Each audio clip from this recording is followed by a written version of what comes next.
Hi mga mare! Hello mga mare! I'm here again, your lady guard kumare. Hindi na ako nakakapag-upload lagi ng mini vlog ko mga mare dahil sobrang busy talaga ako sa work. So ngayon mga mare, dahil panggabi pa si mare yung lady guard, shift na si kumare yung mga mare. So kahapon pala yan mga mare na vlog, so Sunday.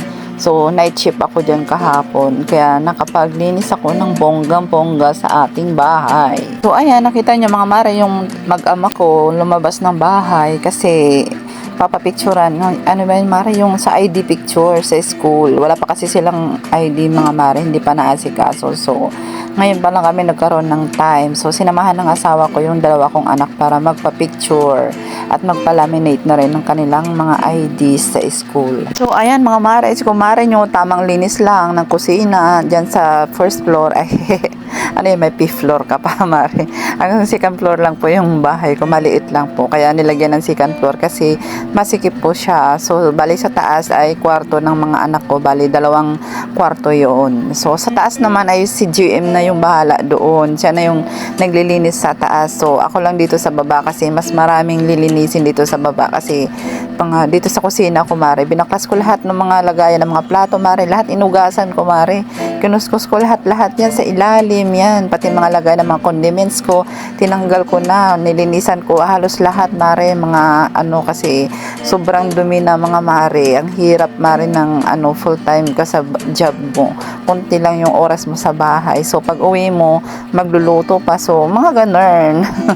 Kaya pag may nagkaroon talaga ako ng oras mga mare, talagang todo linis talaga ako ng bahay namin mare, para hindi siya makalat, saka magandang pag umuwi ka maaliwalas.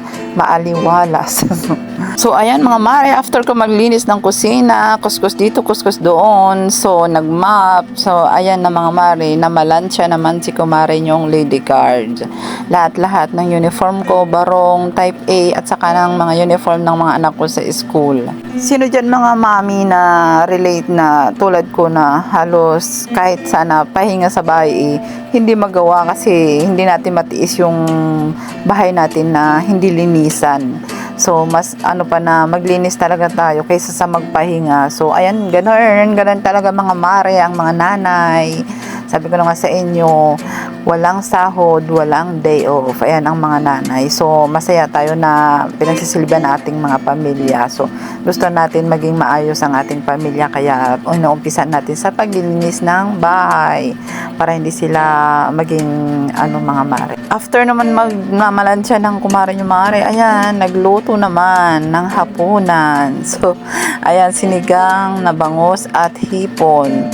Sobrang dami na naman ng mga gulay kumare kasi yan talaga, mahilig talaga ako sa gulay mga mare, kaya ganyan.